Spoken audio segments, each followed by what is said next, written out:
E aí, galera, bora continuar exatamente de onde paramos.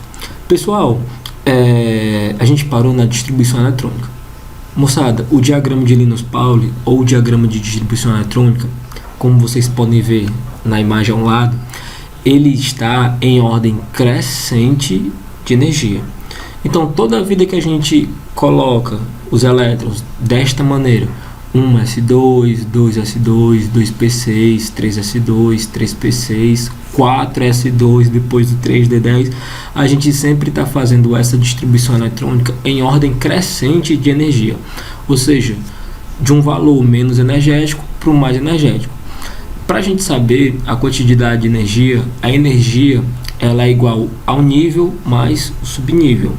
Lembra lá nos números quânticos que a gente viu que o valor do subnível, cada subnível tem um valor específico? Por exemplo, o valor do S é 0, o valor do P é 1, o valor do D é 2, o valor do F é 3.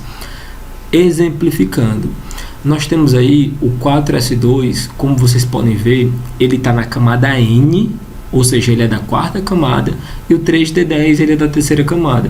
Por que na distribuição eletrônica a gente coloca primeiro o 4s2 e depois o 3d10? É justamente por conta disso, porque o 4s2 é menos energético do que o 3d10. E o diagrama de Linus-Pauling ele está em ordem crescente de energia, do menos energético para o mais energético. Por exemplo, 4s, né? Qual é o valor de energia aí? A energia é dada pelo nível. Qual é o nível? Quarto nível. Mais o subnível. Qual é o subnível? S. Qual é o número quântico para o subnível S? É 0, né? Que é o número quântico secundário. É 0. Então, 4 mais 0 igual a 4. Já o 3D, qual é o nível? 3. E qual é o valor do subnível? 2. 3 mais 2, né? D é 2, 3 mais 2, 5.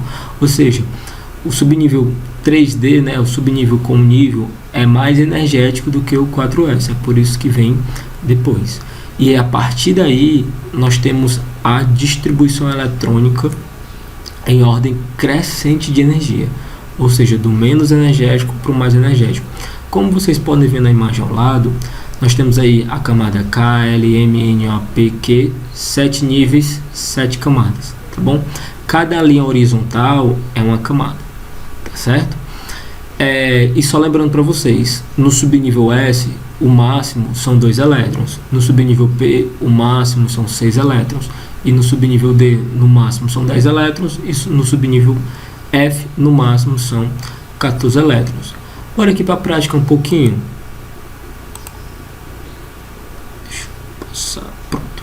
Pessoal, o bromo, só lembrando uma coisa para vocês, nós temos, quando a gente tem uma representação de um elemento químico, nós temos o número atômico e o número de massa. O número atômico é a quantidade de prótons, é representado pela letra Z. O número atômico é a quantidade de prótons, é representado pela letra Z. O número de massa é representado pela letra A e é igual ao número atômico mais o número de nêutrons, ou seja, a massa é tudo que tem no núcleo, prótons mais nêutrons é a massa, e o número atômico é apenas o número de prótons. Toda vida que a gente vai fazer a distribuição eletrônica, pessoal, a gente vai olhar para o número atômico. Por quê? Porque se um átomo, um elemento, no seu estado fundamental, a quantidade de prótons, que são de cargas positivas, serão iguais à quantidade de elétrons, que são as cargas negativas. Exemplificando aí o nosso amigo bromo, que está aqui do lado. Se ele tem o número atômico igual a 35, isso significa que ele tem 35 cargas positivas. Ele tem 35 prótons, tá bom? Consecutivamente, já que ele não apresenta nenhuma carga, já a gente vai ver exemplos de íons, como ele não apresenta nenhuma carga. Se ele tem 35 cargas positivas, ele tem 35 cargas negativas, ele tem 35 elétrons. E a partir desses 35 elétrons é que a gente vai fazer a distribuição eletrônica dele. Partindo daí, nós começamos 1s2, 2s2, 2p6, 3s2, 3p6, 4s2 3d10. Dá uma pausazinha aí para contar os expoentes. O que são esses expoentes? Na verdade, esses expoentes são os elétrons. Então, a gente soma até o 3d10, a gente pode perceber que tem 30. O do bromo, a gente vai fazer a distribuição eletrônica dele até 35. Então, está faltando 5 elétrons. E eu completo com 4p5. Lembrando, pessoal, essa quantidade que eu falei para vocês, que a gente conversou, é a quantidade máxima. No S, a gente tem no máximo 2 elétrons, no P no máximo 6, no D no máximo 10 e no F no máximo 14. Isso não significa que nesses locais, né, não possa ter menos. Por exemplo, um carro popular, ele cabe no máximo, segundo a legislação, 5 pessoas. Isso não significa dizer que não possa ter 4 pessoas, 2 pessoas, 1 pessoa, 0 pessoas, entendeu? Então, os orbitais, eles são espaços que podem ter até, no máximo, aqueles elétrons. Eles não podem passar. A gente pode ver P6, P5, que é o caso do bromo, né? Ele termina em 4P5.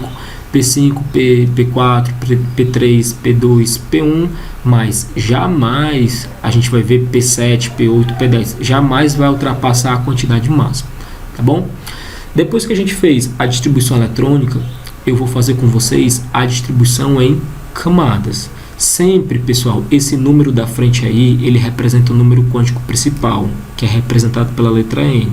O número quântico principal é a quantidade, na verdade é o número de camada, é a camada, tá bom? Então, a gente tem um S2, é a primeira camada ou camada K, primeira camada ou camada K. 2S2 e 2P6, eu tenho 2 e 2, tenho 6, né, 2P6 e tenho 2S2, 6 com 2, eu tenho 8 elétrons na segunda camada, que é a camada L. Na terceira camada, observe, eu tenho o 3S2, 3P6 e o 3D10 lá depois do 4S2. Então, eu tenho 10, 6 com 2, 8. Então, 10 mais 6, 16 com mais 2, 18. Então, na camada M, que é a terceira camada, eu tenho 18 elétrons. E, por último, né, a última camada, que aí eu tenho um novo conceito que eu quero mostrar para vocês, dizer para vocês aqui, que é de camada de valência. A camada de valência é a camada mais externa, é a camada mais distante do núcleo. Qual é do bromo? É a quarta camada. Eu posso chamar ela de camada de valência, tá bom? E aí nós temos quanto? Nós temos o 4S2 e o 4P5. 5 com 2, 7. Então, o bromo ele tem 7 elétrons na camada de valência. Acabamos de fazer tanto a distribuição eletrônica como a distribuição em camadas para o bromo. Já o nosso próximo elemento aqui é o cálcio. O número atômico do cálcio é 20. Só que observem aí, o cálcio ele tá cálcio 2+, tá bom? Isso significa dizer, toda vida que tiver positivo, significa dizer que essa minha espécie química, ele perdeu 2 elétrons, porque ele tem 2 cargas positivas a mais do que cargas negativas. Por exemplo, a gente viu no bromo que um elemento químico no seu estado fundamental, a quantidade de prótons é igual à quantidade de elétrons. Bom, só que esses meus átomos, eles podem perder ou ganhar elétrons. Toda vida que eles perdem elétrons, eles vão ficar com carga positiva, porque eles têm agora mais cargas positivas do que cargas negativas. Então, se eu perder elétron, eu vou ficar com carga positiva. Por quê? Eu perdi carga negativa, então eu vou ficar com uma carga positiva a mais.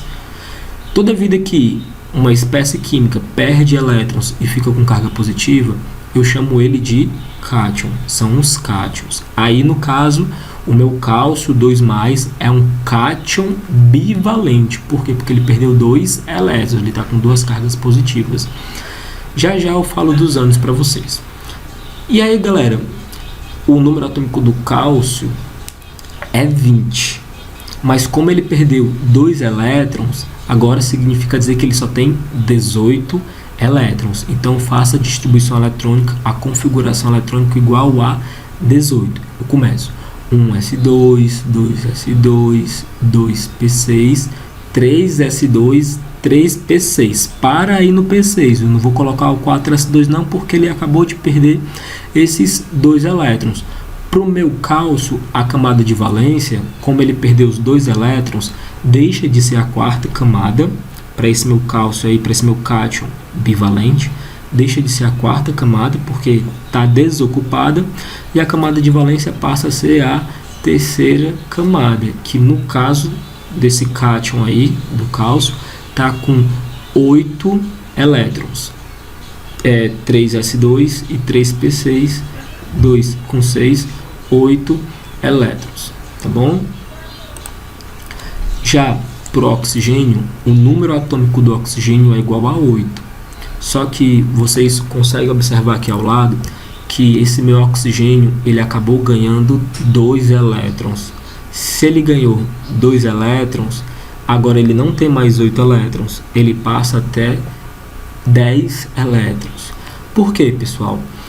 Como eu falei para vocês, os átomos, a quantidade de elétrons é igual à quantidade de prótons. A quantidade de cargas positivas é igual à quantidade de cargas negativas. Só que ele pode ganhar ou perder elétrons. No caso desse nosso amigo aí, o oxigênio, ele se transformou em um ânion. Ele ganhou elétrons. Toda vida que aparece a carga negativa, significa que a espécie química, aquele átomo, ganhou elétrons e se transformou em um ânion. Lembrando, os íons, eles podem ter carga positiva e negativa, tá bom? Posso chamar de íons. Íons é como eu me refiro de uma maneira geral. Cátions são íons com carga positiva e ânions são íons com carga negativa. No caso desse nosso oxigênio aí, é um ânion bivalente. O cálcio é um cátion bivalente, o oxigênio é um ânion bivalente também, só que tem carga negativa, por isso que eu chamo de ânion, e bivalente porque ele ganhou 2 elétrons. E aí o que acontece? O número atômico do oxigênio é igual a 8, só que como ele ganhou 2 elétrons, ele passa a ter 10 elétrons. Então, ao invés de eu fazer a configuração eletrônica até 8, eu vou fazer a configuração eletrônica até 10 elétrons. Então eu começo 1s2, 2s2, 2p6. Paro aí, 6 com 2, 8, com mais 2 do 1s2, 10. Tá bom? Pessoal, agora sim, eu quero ver com vocês qual é o conjunto de números quânticos para o elétron diferenciado do zinco. Galera, eu vou olhar um pouquinho aqui para o lado, porque vocês vão ver na edição do vídeo, tá certo? No vídeo eu vou editar, mas aqui em casa, como eu estou em casa, eu estou sem lousa, eu vou fazendo papel, então eu vou deixar de olhar um pouco na câmera, eu vou olhar para o papel para escrever, e aí eu vou editando, e conforme eu vou editando, no vídeo vai aparecendo a imagem para vocês, então foquem mais na minha voz agora. Galera, nessa questão eu estou pedindo o conjunto de números quânticos para o elétron diferenciado do zinco. O conjunto de números quânticos é justamente aquilo que a gente viu, é o N, que é o número quântico principal, é o L, que é o número quântico secundário, o ML, que é o número quântico magnético, e o S, que é o número quântico de spin. Tá bom? Então, quero o número quântico principal, o número quântico secundário, o número quântico magnético e o número quântico de spin. Como é que eu faço isso? Como é que eu faço isso e para quem, né? Se ele tem 30 elétrons. Aqui eu pedi para vocês o conjunto de números quânticos para o elétron diferenciado. Quem é o elétron diferenciado? É exatamente o último elétron que eu vou colocar. O último elétron desses 30. Ou seja, é o elétron mais energético. Toda vida que tiver o conjunto de números quânticos para o elétron diferenciado ou elétron mais energético, está se referindo ao último elétron que eu vou pôr. Para que eu saiba qual é o conjunto de números quânticos, a primeira coisa que eu vou fazer é a distribuição eletrônica. Então eu começo lá, 1s2, 2s2, 2p6, 3s2, 3p6, 4s2, 3d10. Os últimos elétrons, né? Na verdade, o último elétron, eu coloquei ele no 3d10, tá bom? Então, o último elétron está aqui dentro. Aí eu pergunto para vocês, o último elétron ele está em que nível? O último elétron ele está no terceiro nível, 3 da frente. Então, esse 3 ele representa o nível ou a camada. Se ele está representando o nível ou a camada, o número quântico principal é igual a 3, porque ele é do terceiro nível, ele é da terceira camada. Já o número quântico secundário, o Lzinho, é o subnível ou a subcamada, representado pela letra. Qual é a letra que ele está? D. O D energeticamente equivale a quanto? S é 0, P é 1, D é 2 e F é 3. Ou seja, o meu número quântico secundário é igual a 2. O meu número quântico magnético é a quantidade de orbitais. Os orbitais são representados por caixinhas. Então, no D eu tenho 5 orbitais, 5 caixinhas. Então, eu escrevo os 5 orbitais, as 5 caixinhas, 1, 2, 3, 4, 5. Lembrando, pessoal, a caixinha, no caso, o orbital do meio equivale a 0, da esquerda é menos 1, para mais esquerda ainda menos 2, para a direita mais 1, mais 2. Então, o número quântico magnético, ele pode variar entre menos 2 e mais 2. E aí, o que é que eu faço? Eu olho para a quantidade de elétrons. Eu tenho quantos elétrons no meu subnível D? Eu tenho 10 elétrons. Ou seja, eu fui até o D10, até os 10 elétrons. Então, eu vou colocar, segundo a regra de Hunt, eu vou colocar todo mundo individualmente para cima. Depois, o que é que eu faço? Depois que eu preencher um orbital, um elétron em cada orbital, eu repito e coloco em sentidos opostos. Então, eu coloco lá na primeira caixinha para cima, na segunda caixinha para cima, na terceira caixinha para cima, na quarta caixinha para cima e na quinta caixinha para cima. Depois eu volto para a primeira e coloco um elétron para baixo, outro para baixo, outro para baixo, outro para baixo e outro para baixo. O último elétron que eu coloquei foi lá na caixinha de mais 2, ou seja, o número quântico magnético é mais 2. Já o número quântico de spin é a rotação. A gente chegou até um consenso. Se tiver para cima é menos o meio, se tiver para baixo é mais o meio. O último elétron que eu coloquei foi para cima ou foi para baixo? Foi para baixo. O elétron que está para cima na caixinha de mais 2, ele se refere ao quinto elétron. Se fosse 3d5, seria esse elétron para cima. Mas como foi o último, foi o 10º elétron, ele está para baixo. Se está para baixo é mais um meio, tá bom? Então, achamos os conjuntos dos 4 números quânticos para o elétron diferenciado ou elétron mais energético do zinco, com número atômico igual a 30.